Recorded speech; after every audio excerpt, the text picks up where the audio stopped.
Okay, guys. Hey, how you doing? This is Master Liner. We're here at Premier Martial Arts here in Elk Grove, California.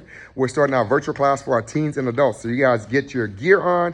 I hope you guys are already in your uniform, ready to rock and roll. Got your gloves on, ready to rock. Got your hand wraps. Don't wait until class to put your hand wraps on. You should already have those on. All right, anyway, we're going to get started. We're going to start with our warm-ups. We're going to get, like we normally do, our regular class type stuff, go through our kickboxing combinations, also our kicking combinations, also our self-defense, as well as some drills. So we're going to run you guys through the whole gambit. We're going to do our stretching at the end, and then we will also do a separate workout for our Black Belt Club students, the advanced KRAV. All right, guys, so without further ado, we're going to invite you guys in. We're going to do it. This is how classes are going to start at the beginning of class. We are going to have classes coming Monday. There's also this class coming Tuesday. We're going to do social distancing, no more than 10 people per class. And then we're also going to do the virtual class as well. So we're not going to just totally shut down because the governor said we can have over 250 people. We certainly not going to have 250 people in class. I can even do 50 people on the mat, but we don't have that kind of room on the mat. But we are going to do we're going to be respectful of what the CDC recommended, 10 people separating in class, no touching, no clenching, no doing nothing together, okay? So can't be touching hands, high-fiving each other, handshaking or hugging each other, doing none of that stuff, so we want to make sure we keep everybody safe. And as you guys know, we clean after every class, wipe everything, chairs, handrails, everything down. If you choose not to come to class, that's why we're doing a virtual class, so you guys can do this at home, all right? Other than that, without any further ado, we're gonna get started. I'll be demonstrating some of the techniques. Mr. Floyd will also be demonstrating some of the techniques. Say hello, Floyd. Hey guys. All right, here we go. So we're gonna get started here. I want you guys to take a look, and if you're together, we're gonna bow in. Ready? And bow. Respect. All right, good. Student creed. Say, I will develop. I will develop Myself in a positive manner. myself in a positive manner. And avoid anything. That will reduce. My mental growth. My mental growth. Or my physical health. Or my physical health. I will develop. Self-discipline. In order to bring out the best. In myself and others. I will use. Common sense. Before self-defense. And never be abusive. Or offensive. This is a black belt school. We're dedicated. We're motivated. Want a quest? To be our best. All right, guys. Right leg back, fight his hands. Ayah! All right, his hands are up, his elbows are in tight, his hands up, his fists up by his cheeks. He's ready to start throwing his punches, okay? We're going to do some footwork with it. We're going to step in. We're going to demonstrate the jab first, and we're going to do some footwork with it. So as Floyd throws his jab out, he's going to extend the jab all the way out, and he's going to pivot and rotate that back foot as he does an uppercut. As the left hand returns back to the face, he pivots with the right foot, rotates the hips and shoulders, and does an uppercut. Do a slow explaining to us, Floyd. Do it nice and slow explaining. So we're jabbing, extending it. We're jabbing where our jawline is being covered by our shoulder bone. Let me get to the side, hold that up. Get to the side. So we're taking that back, right? There you go. Bringing it back, and we're pivoting that right foot as we throw our uppercut and pivot back. Do that uppercut again, sir. So watch your hips. Watch the hips open up, and bring it back. There we go. Awesome. So again, we're gonna jab. Extend that jab out where that jawline is covering, where our jawline is being covered by our shoulder. We're going to bring it right back, and then we're going to pivot our right foot again as we throw our uppercut. So pivot, uppercut. Okay, next. Okay, short twist faster. So it's going to look like this fast. Jab, just like that. Okay, all right, good. And jab, uppercut. As he moves around to the left, to the right, going forward, he'll show you how it's done full speed. So jab, uppercut. Nice. We're gonna again jab, move, uppercut. Again. Nice. Jab, slip, uppercut. Okay. A little extra for you guys. Jab, as we jab, remember, we're slipping, pivot, and uppercut.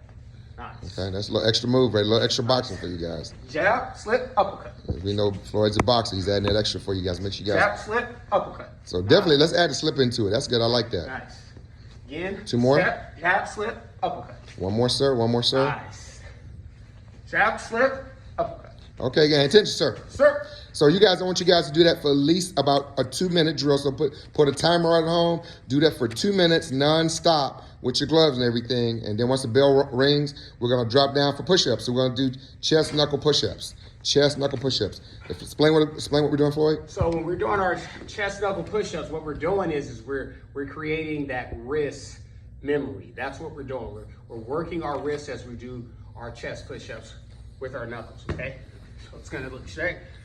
Regular push-up, but instead of doing our hands, we're gonna be using our knuckles and coming down. And if this is too much for you guys are always welcome to be on your knees, like I'm gonna do, and do your We want the ladies on the knees, not Yes. the guys. And we want the back straight, get the back straight. just like that. Yeah, you good. For Get that guys, back straight. Back straight. Yeah. On the knuckles. Good. 1, Give her 6 more, Floyd. 2, 3, See how he locks those elbows out on the end of it? 4, So that's what we want. 5, We want good technique. 6. And on your feet, sir. Sir. And bow. Respect. All right, guys. Awesome sauce. Okay, now we've done that. You guys are going to do that. We want 15 of those. Chest knuckle push-ups. Next, we're going to do some more shadow work. So we're going to go right back to right leg back fighting stance. Kia. If you are left-handed, we want your right foot forward. You're going to use your left hand. All right? So we're going to do next thing we're going to do is a right uppercut, left hook. Right uppercut, left hook, shadow work. Same thing, guys. Again, as I pivot my foot, I uppercut, right? When I bring that uppercut back, obviously I'm bringing see it back in my guard, I'm throwing a hook, and I like to bob when I throw my hook, okay? I like to bob because it's creating some head technique, and it's creating motion, if that makes sense. So as I hook, uppercut, and I bob right back down. That way I get back in my fighting stance ultimately. That's what we're doing, right? So moving around, plant, uppercut, hook, and bob, and get out of there as we throw that, okay? Keep going, sir. Again, move, see it, uppercut, hook, and move. Good. Get on this side. Always. Keep going. Right? Uppercut, hook, and move. Good. Give me 4 more, sir. Uppercut, hook, and move. See, he's always moving the feet. Yes. Switching back to Uppercut, that. hook, and move. And you know, sometimes Floyd, he'll go from orthodox to southpaw Yes, I will. after he does that hook. Right? So same thing for our southpaw, right? Uppercut, throw the uppercut, hook, and move, and get out of there. Step off the line. Step off that line of Off the attack. line always, right? So again, uppercut, hook, and move, always. Nice. Remember, we're throwing our hook, always protecting our jaw, right? So as well, again, uppercut, hook, and move. There we go. Give me one more, sir. One more. Uppercut, hook, and then move. And 50 others, sir. Sir, And bow. respect. Awesome, guys. Okay, guys, next what we're going to do is our mountain squats. Mountain squats. I'll let Floyd explain this to you. A lower body stretch. Lower body stretch. Mountain squats is the same thing. We're gonna get on one knee. We're gonna extend it out just like such. Do we lock the Lock knees, sir? our knees up, and we're gonna reach. We're gonna do the same thing. Bring it up because we're working our hamstrings, right? And we're gonna be on one knee. We're gonna extend. Same thing, just like such. Awesome. Getting all that hands. Remember, locking those knees up. And how long do we want to hold this, sir? We want to hold it for about 5 seconds, realistically, 5 to 10 seconds. 5, 10 seconds? Okay. Yep. And maybe do it like 2 or 3 times? Yep, 2 or 3 times each. Okay, so 2 or 3 sets, guys, of that on each leg. Nice. And on your feet, sir. Sure. Okay, good. So now we're going to do a wrist stretch right quick, a hand stretch.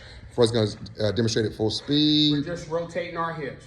Rotating your all hands. we're doing. Rotating our hips. Hands. And then we're extending them just like this. Okay, do it nice and slow. Holding that hand right there. Extending those wrists and coming back. Do this for about 5 to 10 seconds. And switch. Same thing. Rotating that wrist. Now explain what you're doing right here, sir. Explain what you're doing right So here. what we're doing right here is we're stretching our wrists.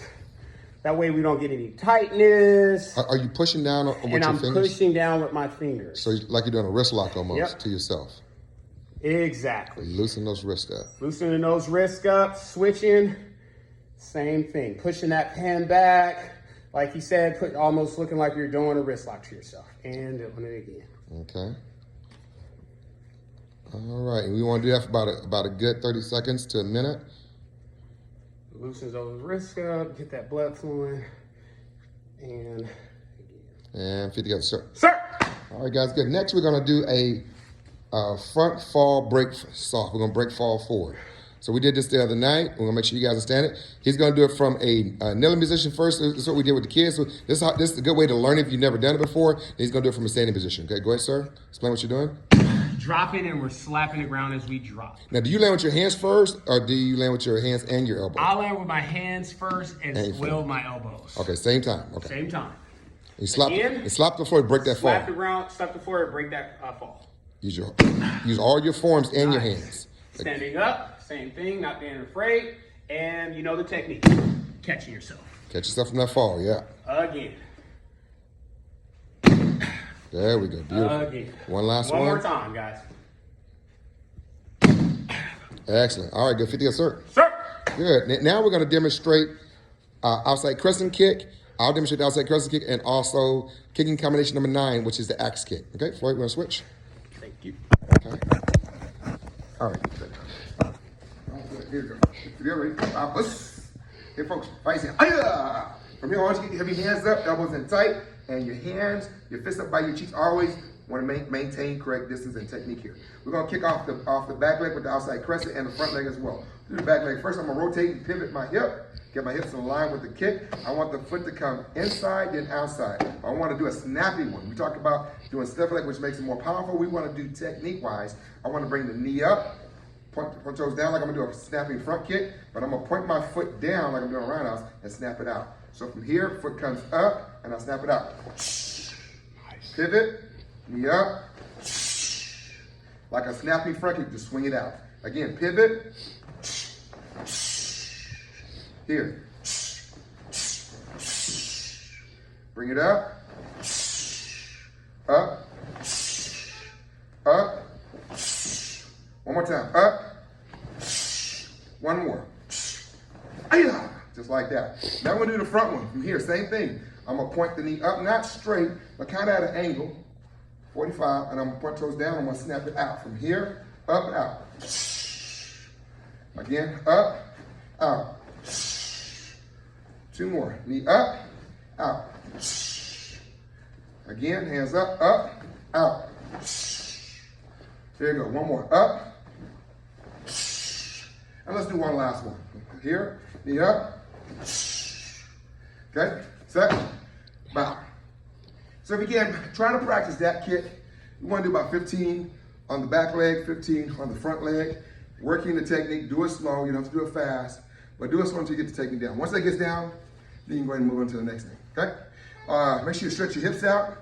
Get those hip flexors stretched out a little bit. A couple exercises you can do for hip flexors is get down here on the floor. Open your knees out wide. We talked about this 4 feet flat. Arch your back, push your hips. Your groin area down toward the floor. And that really gets those hip flexors nice and loose, okay? So practice that as well. That'll help you out a lot. If your hips are hurting, that's probably why the hip flexors are super tight, okay? From here, we're gonna go over kicking combination number 9. Now this technique, this is good because this is the axe kick. An axe kick is simply bring your foot up super high, yanking it down at an angle with the heel, okay? You want to hit them either with the heel of the foot or with the ball of the foot, pointing towards like you're doing a round, but hitting with the bottom of the foot. That's what we're trying to do. That's why it's called axe kicks, like it's chopping wood. So we're gonna do it off the back leg, our front leg. We'll do the whole combination with a jab cross, finish with a jab cross. So my hands are up on my cheeks. I'm on the ball of my foot, the back foot. I want the front foot, flying like the back foot off the heel. Hands are here. So when I'm gonna do my first one, I'm gonna pivot, rotate the hips. I'm gonna come up axe kick here. Here. I'm gonna switch. I'm gonna start over, I'm sorry. I'm gonna switch, I'm gonna come here, slide up, axe kick. Back leg axe kick. Slide up, front leg axe kick. Pivot, back leg axe kick. Step up, jab cross. Step with my right foot cover. This is how it looks going back. I'm gonna slide up. First, lead leg axe kick. Pivot, back leg axe kick. Bring it up high, and then yank it down. Slide up, straight axe kick. Pivot off the back leg, axe kick. Step forward, jab cross. Step through with the right foot, cover. Right, feet together, bow. All right, folks, good. So I want you to take that. I want you to practice doing that at least 10 times. Why do I want you to do it 10 times? Because we need to create that muscle memory of getting that technique down with that axe kick, okay? All right, bow, Okay, folks, good. We're gonna switch right now. We're gonna go right into the jab cross here. And the way this works, I apologize if I just got y'all dizzy with holding the camera like that. But what we're gonna do now is first gonna demonstrate our combination, our jab cross combination, okay? So we're gonna go over our jab cross combination. Is gonna be a jab, right uppercut, left hook, and a rear kick, okay? So since I got a hold of the camera, he can't do technique on me, so I can't do the cover. I'm gonna have him do the defense too, or we'll switch. So here, first one he's gonna do his jab. I'm gonna show how he's looking like he's protecting his shoulder. Right hand is up. Look how his right hand is up the whole entire time. He has not dropped it yet. The right hand is always protected. Even if he misses his opponent, his right is still protecting the other side of his body. Next, he's gonna do that right uppercut. Left hand returns, right uppercut. See how he pivot and rotate the hips too, and shoulders rotated. Now he's gonna do that hook punch. And he snaps that. Let's do the hook punch again. Look how he did that. And came right back to base. Came right back to base. Now he's gonna step out with that right foot and do that. No, not right foot. Left foot steps out and then rear kick. There you go. Good. Again. There you go. Again, he does the jab, uppercut, the hook, step left, kick right. Good. And the shield kick at the end. I like that. Again, ready, and go.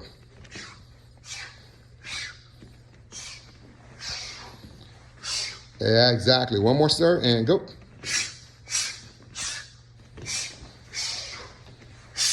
Good job, good job. And feet together, sir. Sir. And bow. Respect. Okay, come on up here, sir. Come hold it for me.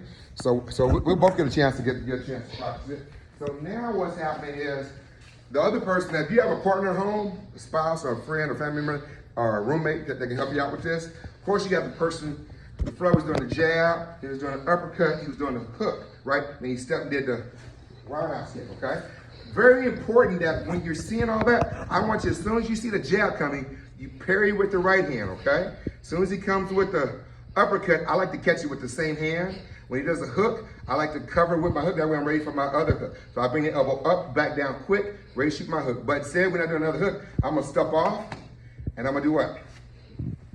I can try to do the kick at him. But again, watch what he's doing. He's doing a jab at me.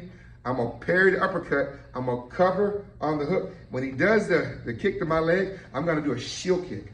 One more time. The self-defense for that combo is gonna be parry, catch the uppercut, cover on the hook with the elbow up and down. As soon as he does the kick, shield kick, bring the knee where? To the inside of the elbow and the outside of the elbow. Doesn't matter, as long as that knee touches the elbow, that touches the elbow. One more time.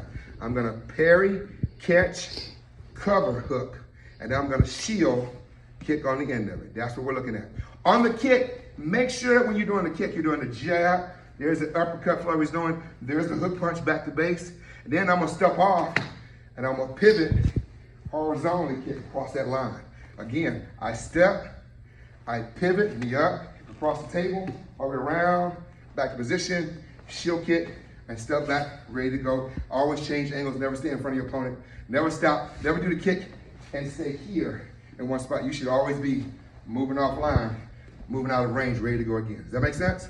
Feet together, bow, us, and bow. Good. Our next combo here, we'll look at the next combo. Our next combo here we're doing is, let's see here.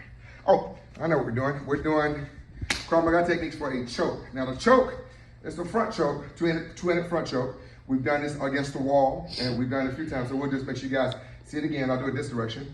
Person guys me trying to choke, whether I'm against the wall or not, I'm simply gonna bring my hands up super high next to my ear, and next to my ear. I'm gonna turn to break the grip, come down, break it off. I'm gonna strike, pivot, turn my hips, rotate this foot, rotate the hips, hammer strike, and I'm also blocking his headbutt. So if he's trying to headbutt me, now this form is across his throat, and it's creating pressure on his throat so he can't headbutt me. And I can also go to a clinch, switch my feet, knee, Nice. strike, and then get out of there. Nice. Okay, one more time. He grabs me again, he's doing a front choke. As soon as the front choke happens, we're doing the front this time. The front choke happens, as soon as the person grabs, my hand goes up, I turn, catch the wrist, drop down, drop the weight, come out, strike the chin line, turn, rotate my hip, contour his arm, strike again if I want. I come underneath and clinch if I like. I can switch knee, and then back and get out of there. Always offline, always ready to start doing my kickboxing if I got to. Make sense? Feet together. Wow. Now with the self-defense techniques, we want you guys to practice that at least 10 times each. That way you get enough time to do it, and your partner gets enough chances to practice as well. If it's just you at home, you have somebody who can practice with, great. If not, do it in the air, it still works. As long as you still got the muscle memory and also the mental memory, it'll help you do well on the test. Okay? All right, good. Next, what we're doing here, so I got my little list here, going over clinches, okay? Now the clinch, there's a couple ways of doing clinch. We've talked about clinches before, and my Muay Thai classes that I've taught and been a part of, I like to clinch when someone's in front of me. I'm finished throwing my combos. If their head's down, lock, clinch the back of their head, make my hand like an X. Hook in the back, hook, by their head back here. As I clench the back of that head, I'm bringing it in tight, elbows in tight, rest my elbows on their chest, drive my elbows into their chest as I pull their head toward me. I'm driving a knee into the body, I'm extending my hip, extend the hip, drive the knee through, and then I bring the knee, I don't bring it up, I also bring it up and push it through. Look how my hands come behind my hip almost, giving me an extra 3 to 4 inches of that knee, okay? I can switch, same thing here. Knee up, front leg here, knee up, again, knee up, and get more extension, okay? Now, there's another clench, also a side clench, right? Chop out on the side of their neck, hitting them on the side of the neck here, and the shoulder strike, like an outward strike, like an outward chop, hooking the back of their neck, and I'm catching the tricep, not the arm, not the neck of the shoulder, but the tricep. I got the tricep, the arm here on the inside of the bicep, inside thigh, we call it inside thigh almost, elbow inside here, hooking the back of the tricep, and my forearm is in front of the bicep, hooking the neck, my elbows in front of the chest, and I'm gonna switch and do knees, knees, striking just like that. That make sense? Okay. So there's several clenches. We'll just start with just those two for right now, okay? All right, wow, let's. So I want you guys to practice that as well. Take that same clenching drill, that's a good clenching drill. Take that clenching drill, you guys move around, maybe have the person throw a jab, you parry the jab, put them in a clench. They throw a cross, you parry the cross, get a clench, and do a couple of knee strikes. Just kind of play with it a little bit like that, do it for about 2 minutes, and that'll give you a good solid workout and give you some good foundation, okay? All right, next one, let's go and move on here. Our next one here is the bird dog drill. So the bird dog drill, how it's explained is explained to where a person, you guys could be on the ground. That's all. I think it'll be good if you guys are on the ground. If you got a pillow or something at home, you can use at home. One person holding the pillow, the other person is on the other side over here, laying down. The other person laying over here. They can be even laying next to each other. And you can say time. They get up. Both of you guys take off running. The person has the pillow, runs away from the other person. The other person runs toward them, catches them, spins them around. They hold the pillow to their chest. The other person just throws strikes. They can go, they can punch them, elbow strikes, knees, whatever they want to throw. And you can do that for like a period of like 5 seconds. Drop. Person holding the pillow can say drop. Y'all drop back down on your knees, get back up, take off running again, and do the strikes all over again with knee strikes, elbows, whatever you want, knee strikes and everything. Push them away. Person says drop. I would do it like a total of 3 times and get a good sweat, get a good breathing situation going on, and then switch the pillow, have the other person do it. So that's called the bird dog drill, okay? Next, we're gonna come over here. We're gonna do kickboxing. We're gonna let Floyd take over that. He'll do drills 13, 14, and 15 while I explain the self-defense. Okay? Okay, good. So here, folks, on drill number 13, Floyd's doing a cross, a body hook, and a right uppercut. Okay, so explain what you're doing, sir. So I'm dropping low because we're doing a body cross. We're bringing it back up, hook, and then we're right uppercut. Okay. Getting off the line after. Okay. So body shot, remember, every time we do a lower cross, we're getting low. We're dropping, right? We're dropping, right? Drop, cross to the body, stand up. Is that low, yes? Hook, good. Uppercut, and move out. Always move off. Why do you move offline, sir? Always get off the line because I want to give my opponent angles. Different angles, him or her, in this case, you're showing them different techniques at the end of the day, right? You're showing them different angles, so you're giving them different areas that they can be hit at ultimately, right? Yeah, so different looks. Drop too. low, different looks, cross to the body, bring it back up, hook, right uppercut, and move after. Okay. Again, good. Doesn't matter. Look over here. Again, right, drop low, hook, uppercut, and move after we throw our combinations. Good. Right? Again, low, hook, cross to the body, hook, uppercut, and move. Okay, good. Let's get 3 of those moving faster. Ready, and go. And move. Look at those snaps on those punches. And move. Good. Again. Again. And move.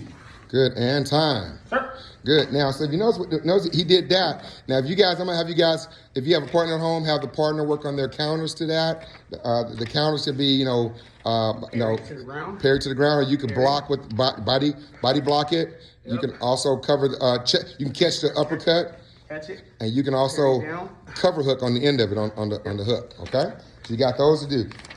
Drill number 14. Drill number 14 is going to be a jab cross hook. He's doing a jab to the face, body cross, and a hook up top.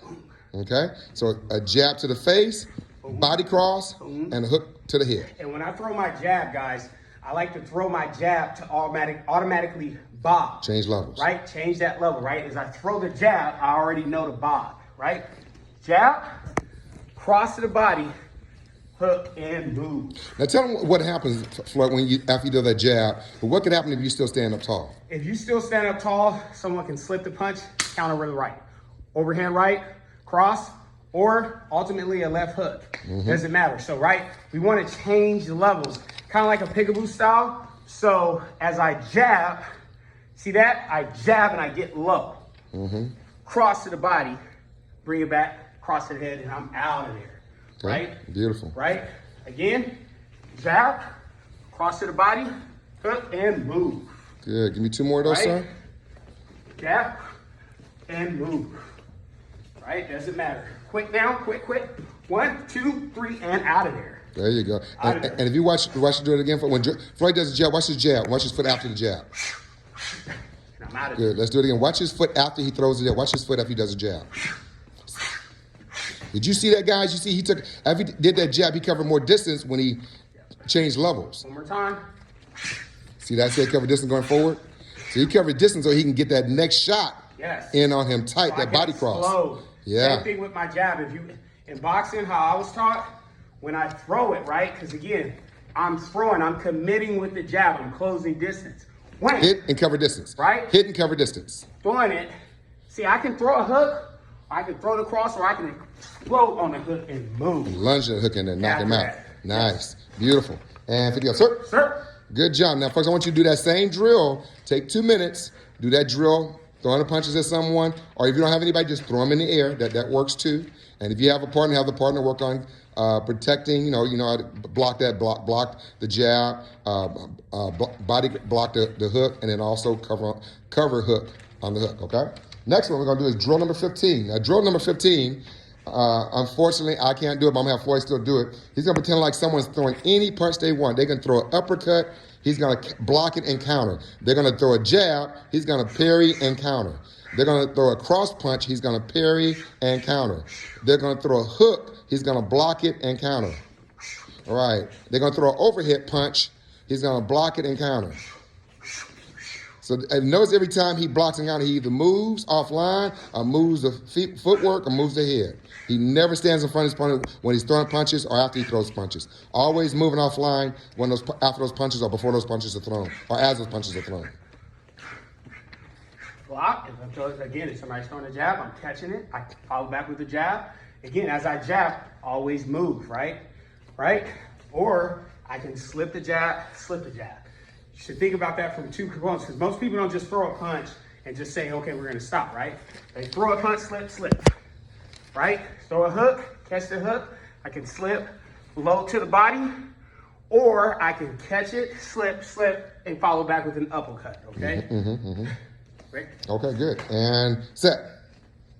Bow. Respect. Okay, good, folks. Good. Now, so now I'm going to explain quickly what you can do for the black belt club. Everybody's in black belt training. The technique is called defending punches from the side. I'll teach you what they're showing. I can't really show it to you because I don't have another opponent. We'll definitely have another opponent when we're here on next week. We'll be doing this. We decided we're going to have classes on Monday and Tuesday. We will have classes. We have to keep the classes sizes down to 10. If it's more than 10, we'll have to just split the class up. If we got too many kids, we'll do 15 minutes, 30 minutes. We'll do 15-minute kids class with 10, 15 for the next 10, and then we'll call it a wrap on that. For the adults, normally I don't think we get that many. If we do get 13, we'll just have to have 3 adults wait. Instead of doing an hour class, we'll do 30 minutes for one set of adults and 30 minutes for the other set of adults.